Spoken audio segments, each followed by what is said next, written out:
Howdy howdy, boys and girls. Welcome to Tiny Bunny and Merry Christmas for all. Obviously, I've been absolutely dying to play an actual horror game that I haven't played before on the channel. So this is going to be the first look for you all into how I react to horror games. I'm going to be laughing a lot at very inopportune times, so if someone dies, I apologize. I'm gonna say right now, this music right here, already giving me the willies. I absolutely love it. Okay. Okay. Oh, what do all these do?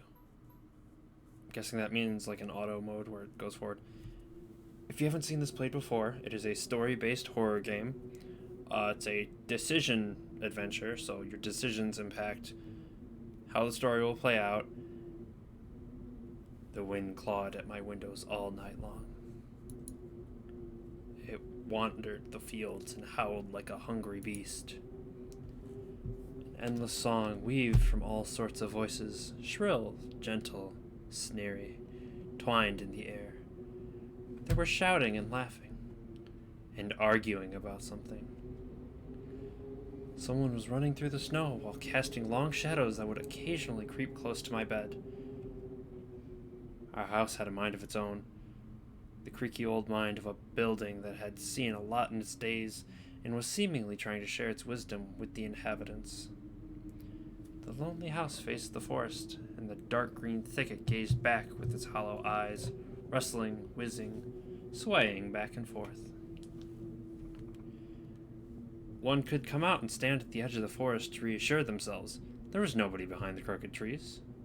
Fuzzy silhouettes swaying in the wind couldn't possibly do any harm. It's just a play of light and shadow. Shut up, dogs. Just a play. I knew it was just my imagination. I was already 12 after all. Still. Oh, that's a raccoon.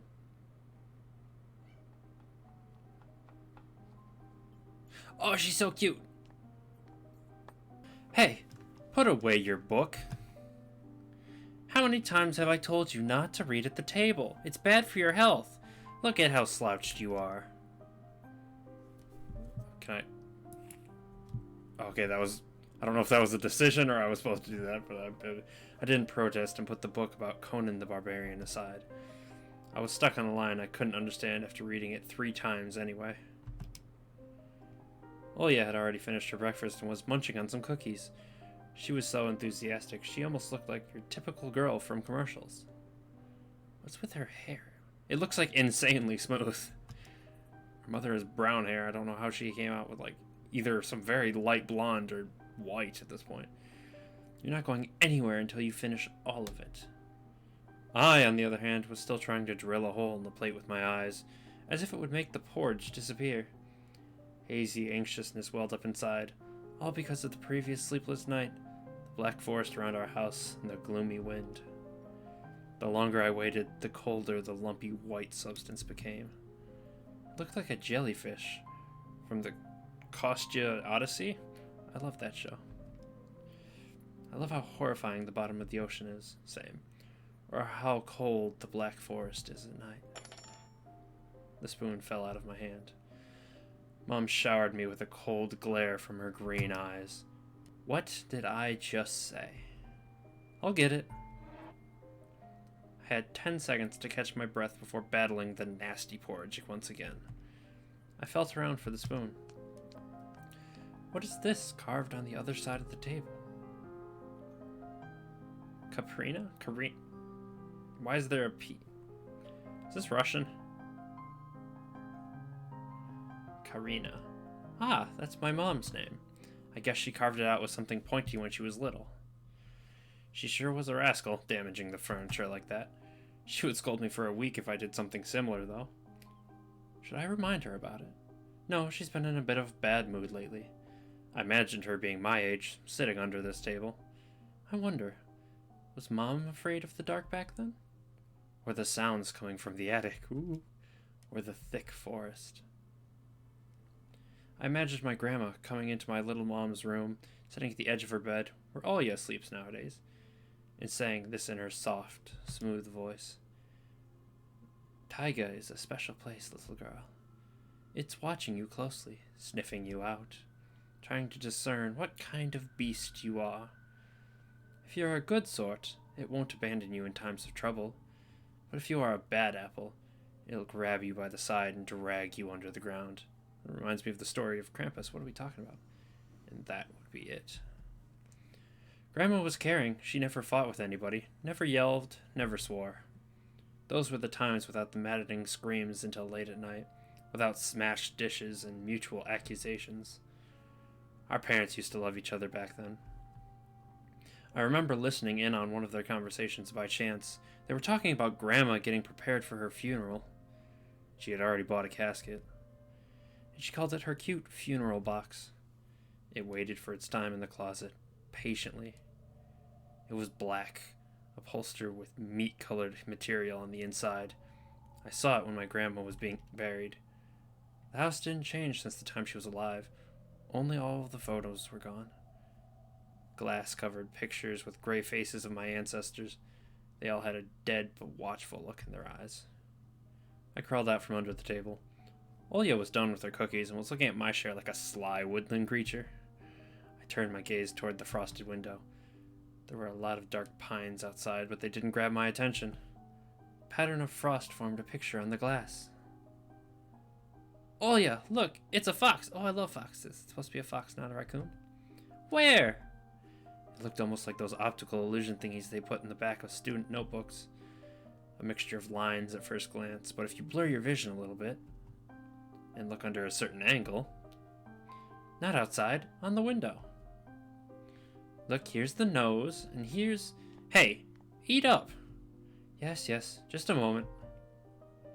I don't see anything. Hurry up, there's not much left. Ah, there it is! But it still doesn't look like one. And I'm telling you it does. Siblings. Nuh-uh. It does! Stop it. These kids, I swear. Now I couldn't see the fox either. It disappeared. Went away.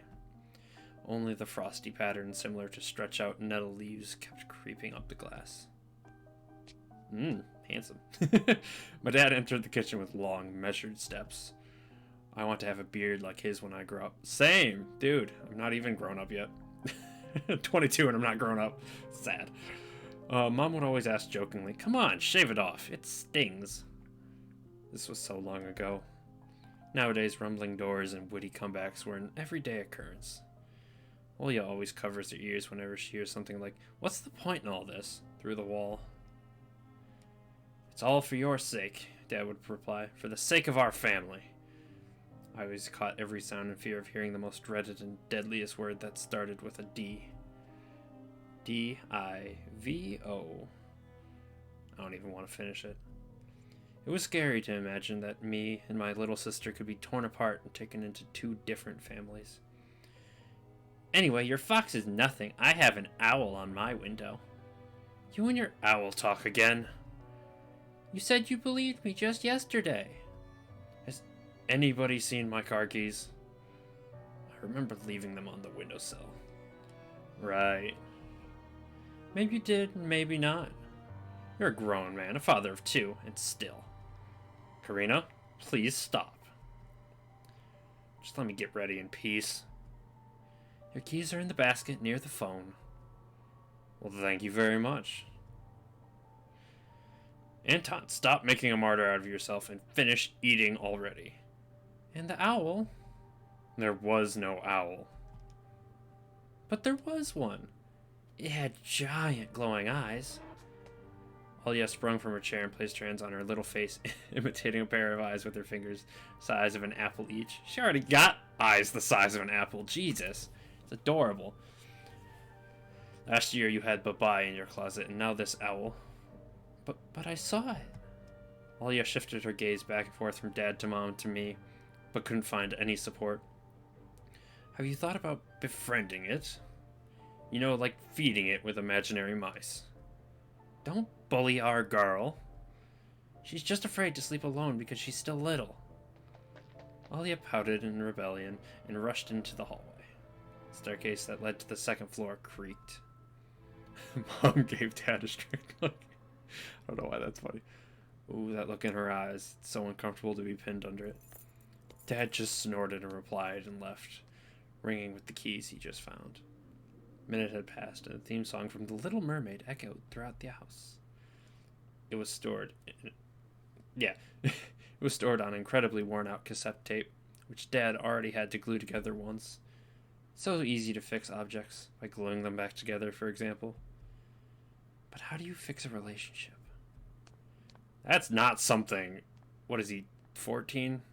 14-year-old boy, 12-year-old boy should be contemplating. That's sad. Mom moved to the living room, and I was left alone, anxiously stealing glances at the window. Did you not have to finish your porridge? Well, Olia had trouble sleeping ever since we moved to this house. She would toss and turn or curl up into a ball under her blanket. Sometimes she would jump up in the middle of the night and turn on the VCR. Cartoons helped to take her mind off all the trouble we had with the move and our parents. Ooh. Then Alia said she saw that giant flying monster outside her window. She became obsessed with it. Our parents did everything in their power. They tried every little trick to get rid of these ridiculous fears. Alia refused to sleep alone and didn't believe that the owl was just one of her nightmares. After the night, I was unsure what to make of my sister's words, what to think of it myself. Can nightmares be infectious? Just last night, I couldn't get a wink of sleep and ended up thinking of what to expect in my new school. There were a couple of days left before the beginning of a new term. My imagination drew long, twisting hallways that led to a classroom full of kids. Was that in the game, or... I just heard like creaking of a floorboard or something. But all the students behind their desks were simply dark figures cut out using a template. Circular holes gaped in the middle of their faces, and pairs of eyes blinked inside those holes. It was as if some completely different creatures were looking at me from behind the flat, black silhouettes. There it was again! Okay, that's definitely in-game. Is my sound even loud enough to hear it? It's a lot louder for me than it is you guys, and I tried to fix that, but like, then the music becomes overbearing. Their cruel glares filled with icy sneers made me shiver from head to toe. Will I survive here? Won't they gang up on me and beat me down, stomp on me with their bloodied shoes? This is squeaking. The damn school can burn for all I care. I just wished for anything to happen to it. Doesn't really matter what. I didn't want to go there that badly. It sounds like someone's approaching that door. My family used to have a cabin in the woods, and it was a single floor cabin, and it was built on pretty like solid ground, but it still somehow made noise when you moved around it.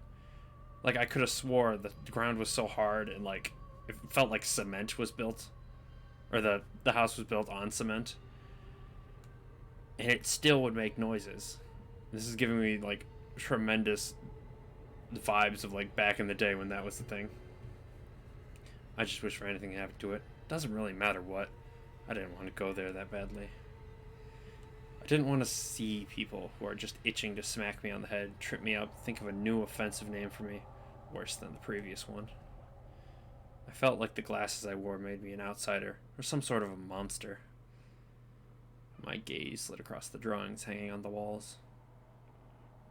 Oh, I just realized that's a drawing. I thought that was a picture of a cat on the left. Oh, what? Why did it save a screenshot? Something gonna happen? What? My gaze slid across the drawing hanging on the wall. Okay, I'm gonna take a real second, because this game has just been going since the beginning. It's already getting creepy. I don't know how to play this game. Oh, bye-bye. In Slavic folklore, a nocturnal spirit used by parents to threaten their ill-behaving child. I thought that was eyes for a second. Okay, so I have a glossary there. I don't understand underlined words. Oh, couldn't consider myself a great artist, but Olya begged me to hang them. Drawing was the only thing that made me happy as of late. Okay, so he is a good artist. But what does this do? Okay, that's how I save and all that. Nope, nope, sorry. Continue. I thought it was saying exit the window. Okay, now I know what I'm doing. So I can go back, I can skip forward, I can make it auto scroll basically.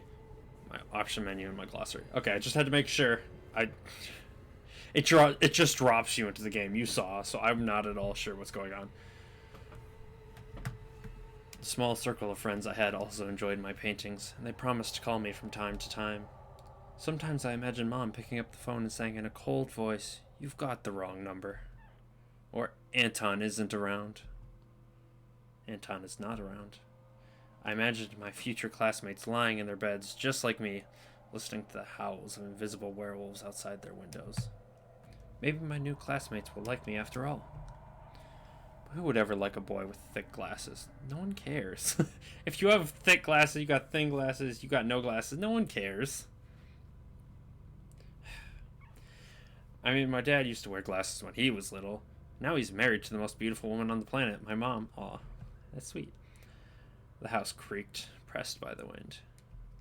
See, I've literally made one decision, and I'm sitting here wondering, like, has that changed anything yet? The condo we used to live in, a 9-floor concrete building, buzzed with the neighbor's drill, mumbled with the TV set from behind the wall, cried like a baby from the big family next door. Our current house, though I really can't call it new, was completely different. It was silent and easygoing during the day. Its shadows lay dormant in the corners, on the closet cobwebs, and under the stairs. But they all woke up during the night. Yeah, it really be like that. When you're out, like, in a cabin in the forest or something, it's like, I know that's literally just the body, like, getting tuned to the darkness and, like, the quiet, so you, like, hear everything. But like I said, like, the floor was sturdy, but, like, you could still hear any rumbling that would go on. And you could hear, like, deer and bears and stuff moving outside, and I mean, you'd see them during the day, but, like, at night, they're a lot more terrifying. Something was watching me from every corner, almost as if the old photos of my diseased family with their ashen eyes were hanging on the walls in place of my drawings. The floor was squeaking, rusty drains were moaning, the attic was occupied by noisy drafts. One could think the house was performing some sort of demonic melody. Like this amazing piano that's going on in the background. Then I realized I was, in fact, hearing music. It was already playing for a good while. Wait.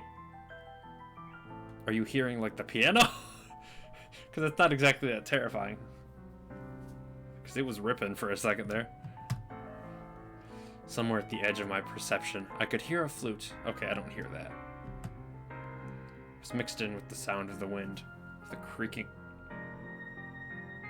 There's the flute! Of the creaking old house and my thoughts, too. I stood up and rushed to the window. I wanted to reassure myself that this music was nothing more than a product of my imagination. It's not like someone is playing it there amidst the cold, snowy night, right? Ooh. It doesn't look like it's nighttime. Maybe it is. Some kind of bird going this way. That's obviously a bear. A wolf, a fox... That could be a person, but it also looks like it has ears. I don't know. Someone was dancing in the field. Black silhouettes I could barely make out, with the dark forest as their backdrop. They jumped around, basked in moonlight, bumped into piles of snow, rolled around, and crawled on all fours. Stories about wolves playing under the moon came to mind, but these were clearly not wolves. I just said one of them was clearly a wolf. They stood upright at times, circled around, holding hands and whipping up snow, disappearing into the shadows for a brief moment, and then coming back. Something bizarre was going on. Shadows dancing in the starless abyss made my imagination go wild, making me anxious at the same time.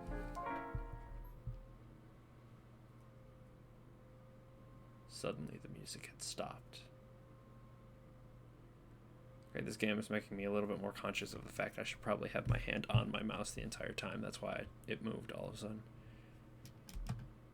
Dancing shadows froze in place, and I could swear pierced me with their eyes. when the silhouettes immediately parted from the bizarre shadow carnival and sprinted across the field with giant leaps.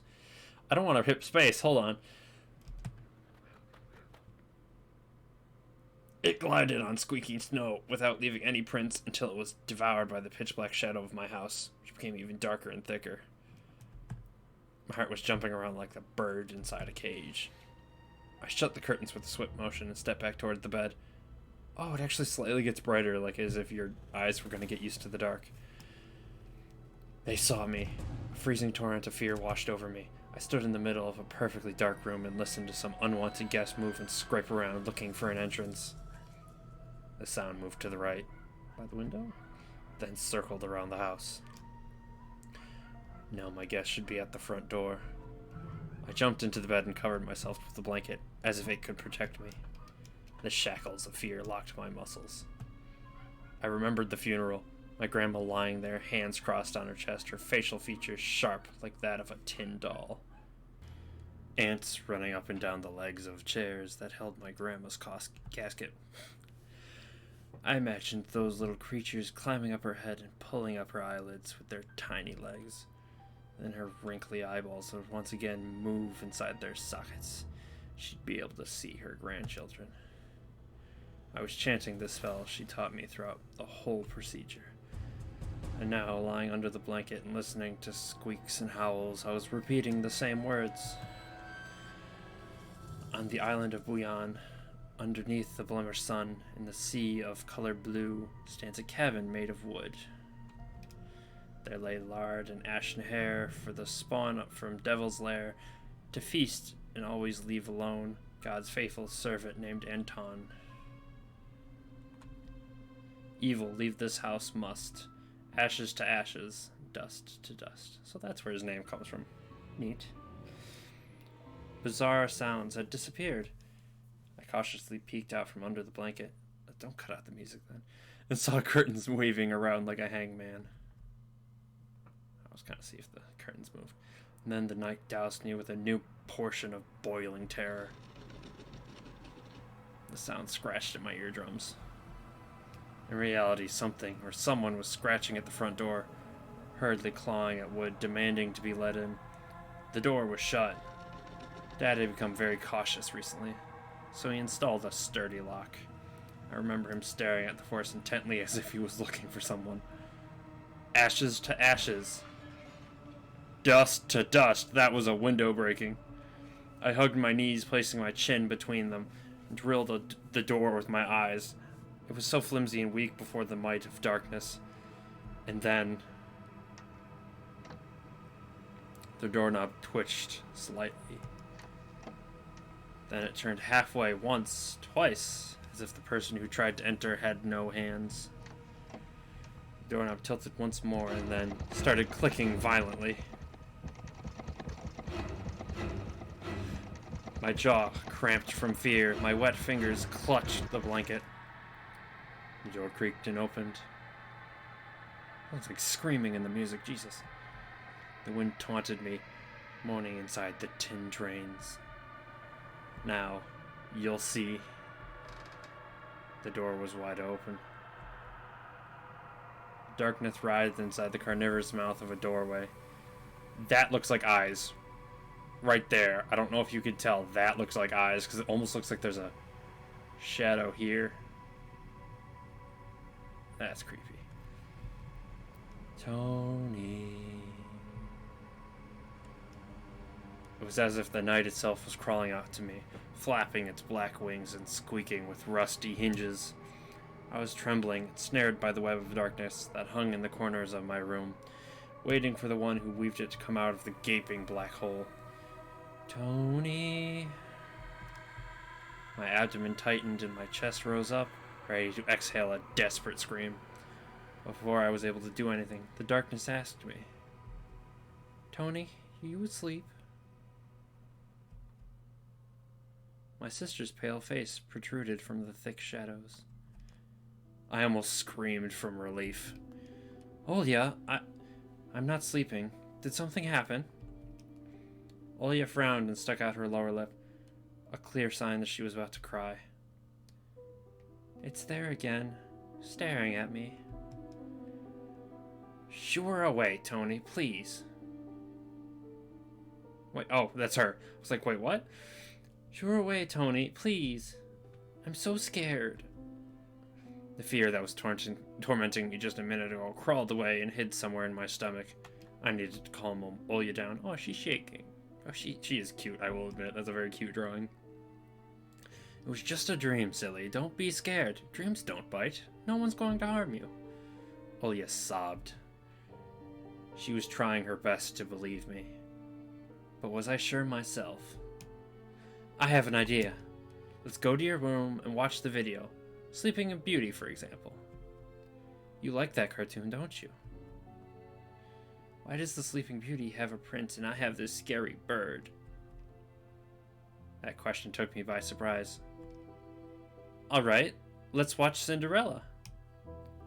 My thoughts became tangled, fuzzy. What was that? What studied me with its eyes while dancing feverishly under the moon? Don't cut out the music there. The darkness was clinging to the window, and it couldn't be fooled by Grandma's old chants. It couldn't be satisfied with a feast of lard and long ashen hair. 'Cause you're blonde? Tony, you coming? Yes, just a moment.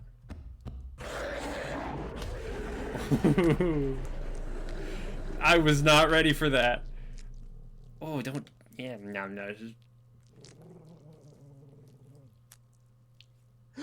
He's like, oh, that looks very anime. What the heck? Why did that one look so different? That's why I didn't want to laugh at Olya and her owl in the morning. Wait, that happened last night? Oh, I wasn't prepared for that. Oh. Okay. I'm beginning to think I'm going to really like this guy. Who could be visiting us here in the middle of nowhere? We don't know anyone around here. So persistent. I felt extremely unsettled just from a silly thought that our morning guest would have come from the woods. I could barely hear voices coming from the front door. My mind was urging me to hide. In the closet? Under the table? Behind the curtains, where Olya always hides. Tony, come here! Felt like kettlebells were tied to my feet, but still dragged them toward the hallway. Big old Russian dude. A couple of policemen towered over me in the doorway. They smelled like frost and worry. My mom always winced and grumbled the moment she saw patrol cars, worse than bandits. At the moment, though, she looked somewhat confused. Hello. The senior officer, who wore a grim expression, nodded. A boy had gone missing yesterday. His name's Vova. Look at this, please. Have you seen him? The policeman held out a photograph for me. That was Mom saying that, right?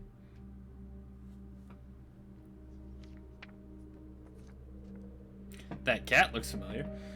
There was a ginger boy around the age of elementary school. That's not an age. Pictured with a wall carpet as the background. He had a striped cat in his hands and wore a wide smile. He's a nice looking boy. No, I haven't. Are you sure? Look closely. Where would I see him? I don't know anyone around here. I barely leave the house. Well, maybe you've seen him from the window? That's right. Your window looks straight at the forest, don't they? The window. That's a lot more than there was last night. No, I haven't seen anything. I see. He sounded tired, but his eyes, his stare, long and heavy, was full of suspicion. I squirmed unwittingly under the weight of guilt, which his giant shadow cast over me. The policeman finally tore his eyes from me and glanced over the hallway, the stairway, and the cracks in the ceiling, which I haven't noticed before for some reason. How do you like your new place, by the way? Getting used to it? Bit by bit. It's just our daughter misses the city a lot. Misses the city, huh? Have the locals been treating you well? Yes, everything is all right, thank you. The policeman pierced through me one more time with his gray eyes.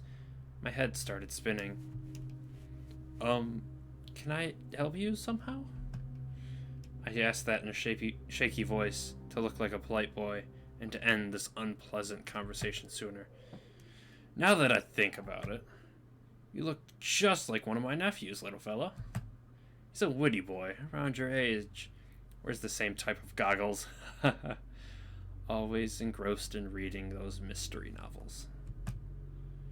Told me he wants to roll in police school when his family visited this summer. Wanted to help other people, just like me, see?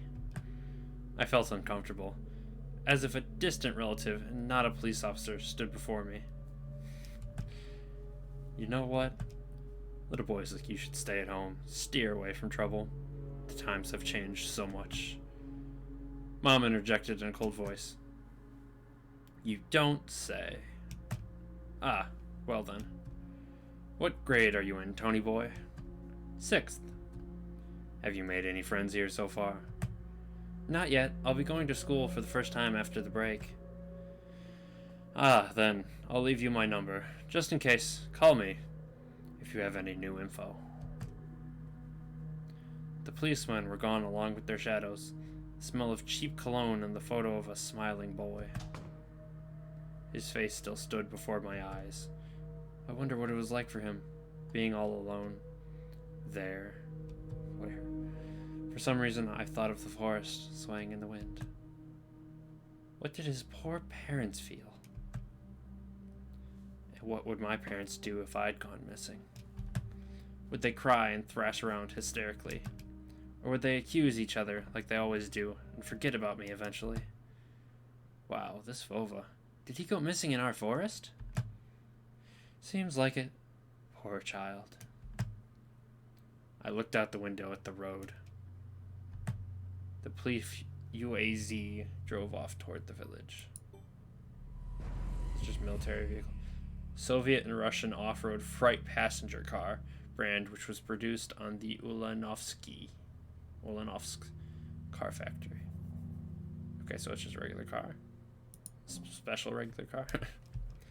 The officer's nephew came to mind when I was splitting off old paint from the windowsill. I remembered all the teenage mystery novels from the Black Kitty series I've read this summer. Is that an actual series? Series of contemporary Russian original or translated teen mystery books. Fair enough. I'm guessing like Goosebumps or something like that. Probably more realistic. The average boys and girls investigated all sorts of mysteries there. They looked for clues, spied on suspicious people. After a set of amazing adventures, bam! Solved any complicated case. They became local celebrities who must have made their parents very proud. I noticed a trail of policemen's footprints that led to the forest.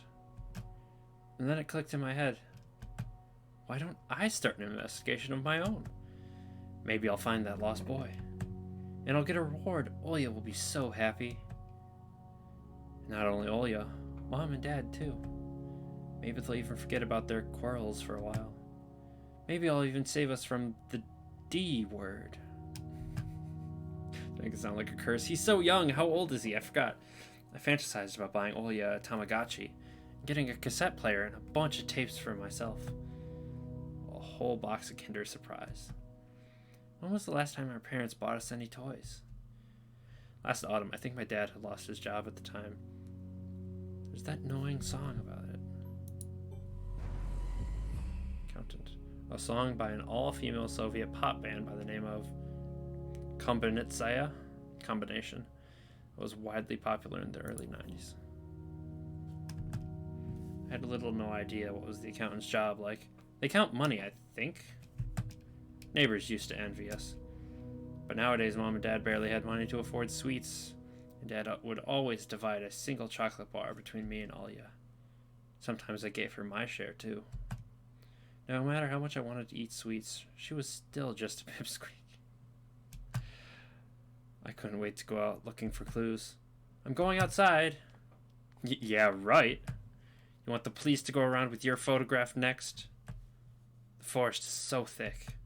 What if the boy got snatched up by wild animals? Or something even worse? Even worse echoed through the hallway. I won't go far. I'll stay away from the forest. Did you hear what I said, or should I repeat myself? Better go pack your school bag or play with Olya. Sound of splashing water came from the kitchen. It meant that the argument was over and Mom had the last word. What is this? This cross had seen so many people come and go in this house. It was black, as if it had absorbed all human sin from the long years it was hanging under the ceiling. After Grandma died, Mom was going to take it off and hang a horseshoe in its place as a lucky charm. But she cut herself with the cross' sharp corners and almost fell from the stepladder. What? I didn't see it. Dad called it a sign from above and ordered the cross to be left alone in its rightful place. Okay. It's only this, then. Parents prohibit me from making long-distance calls, but from time to time, I really want to hear my old friends. Sometimes I would just pick up the phone, listen to the low hum of the zoomer, and the distant crackling, imagining the wind howling in the ice-laden chords. Okay, gonna be my first actual choice, so I think we're gonna cut it off here. I'm absolutely loving how this is going. What is this? Mom's peg top, a family relic. What? My mom played with it when she was little, then she gifted it to me. Ollie was next in the succession line. The toy belonged to her now. She stared at the dancing spindle as if it could show her something, a fairy tale, or maybe even our future. Now even my little sister was a bit too old for the old squeaky peg top. Does he mean like a top, like a spinning top? Like, I guess that's kind of cool. I don't know. It referenced the 90s, like that was far in the past, but also, is this like what Russia's now like nowadays? It seems pretty old. So, I mean, that might just be the black and white, but I don't know. But yeah, no, I do enjoy... No, it's got to be probably late 90s, early 1000s. Because he said a song made in the 90s, but he's only like 12. So, that could be forever ago for him. But yeah, thank you all so much for watching. This game is hitting home in a lot of places between, of course, the father and mother being close to divorce. And honestly, Olya kind of reminds me of my ex without the insanity. Well, to an extent. Obviously, my ex used to see, like, or act like she could see demons and such. And at one point, I had to convince her I locked a demon in our fireplace. So it's very weird, but, like, not to add to the feeling of this game at all. But, like, I love this game because it seems like it's going to get interesting very fast. And already it came with, like, perfect timing for a jump scare. Because, like, it gave you, like, oh, it's going to happen here. But it didn't. Instead, it was Olya. And then just while you're casually talking to Olya, the demon just burst through the door. And, like, that was pretty good timing. I will admit, I look forward to this game. I very much enjoy what it's going to become. But thank you again all so much for watching. Please subscribe. I need as many subscribers as I can get. Hit the bell icon to find out when the next episode for this series comes out. Don't forget the like button. It helps the videos so much. Helps my channel so much. And it's free, so might as well, right? Leave a comment. I will answer any comments best I can. I'll take video references. What you think of this game so far. What do you think of the idea that my ex could see demons? I don't know. Maybe there's something in my fireplace that I don't know about.